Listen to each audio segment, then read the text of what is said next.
Hana tumukunde ngamba Miss Uganda wa Uganda 2023 to 2024 Chadachi alimu ba finalist nga zine mpaka zili Mumbai mu India. Mumbai capital city ya India era nga zine mpaka je bastegekedde munange aholdinze flag ya Uganda very high era nga she is number 7. Tuminamu esubidde ne kubanga mu Africa tusigaza mba contestants basatu bokka okuli wa Botswana, Uganda and Tanzania. Era nga bambi tumuyoza okutuuka ku ba finalists. Mwe walaba Miss Uganda abatagituukako leave alone Abenacho yaline Miss Africa. Ono naye bambi tuminamu essuubi ly'amaanyi ya tulaba future eli bright. Kansube nti muli bulungi abaami n'abakyala era mwebale yonna gye mutuusa engalo mwebale kuchininga in ku NCK TV mwebalire ddala nsaba atanaba kusubscribinga kulikinga na kutapinga ku notification button mukwano okikoleko ssaawa zino. Yes, Hana tumukunde yawangula obwa Miss Uganda omwaka oguwedde era nga waliwo abayogera ebiwanvu ne bagamba nedda siyandi buwangudde Cindy Sanyu ngamba Cindy Cinderella omuyimbi yayinayoko muganda we nga naye contestinze abantu nga bagamba nedda oyo muwala yeyandisinze obwa Miss Uganda naye munnange bino ebintu sometimes tebalonda beauty, sometimes tebalonda according to someone's age oba tribe. Ne munnange abantu bo jumping into conclusions era bambi muganda wa Cindy oyo yali first runners up yeyadilira Miss Uganda waliwo akavuyovuyo abali batendinze bayogera bingi nenga ne Hana tumukunde tatukiikiridde bubi kubanga she's among the 10 finalists. That's a very, very big achievement. Kubanga jukira zino mpaka za Miss World ebansi namba buli gwanga mu nsi letayo Miss wayo wabayo Miss Kenya, Miss Tanzania, Miss what.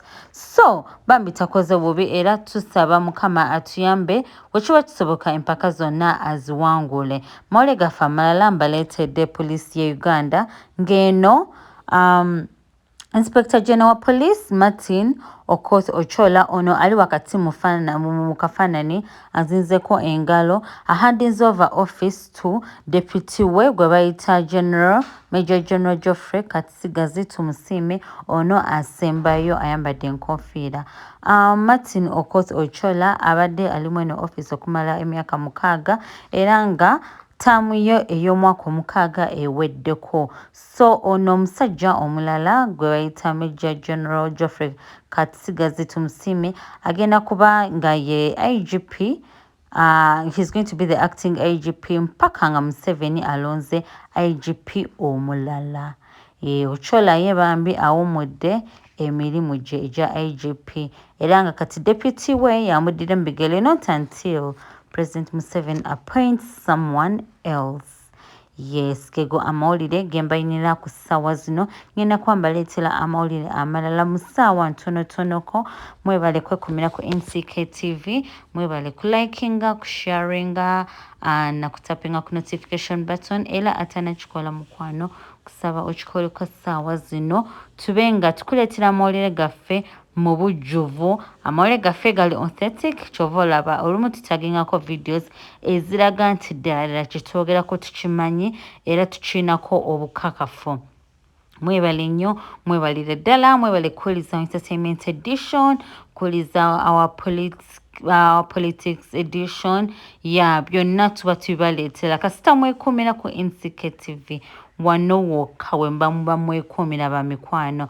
Mwebale nnyo kumpuliriza, mwebalire ddala era nga wembagambye tusigale nga tusabira omuwala ono Miss Uganda Hana tumukunde nga wetusabira ne Catherine Kusasira mukama amuteremu obwangu ku bulwadde bwa battling nga we nabagambye ali going through surgery mu nsi emu eli outside Uganda. Nga mumanyi heart surgery zo eyo eba surgery eli delicate jukira twogera ku mutima.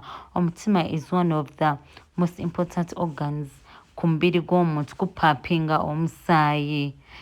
Omutima gwe gujjuddeko amasavu era nga she's going through surgery. Tusaba mukama bambi amuwonye akomewo Uganda ng'ali bulungi ng'ateredde asigale nga bambi atukuba omuzike kubanga abamu ku ffe muyimbi tumuwagira atuyimbira bulungi nnyo nnyo nnyo.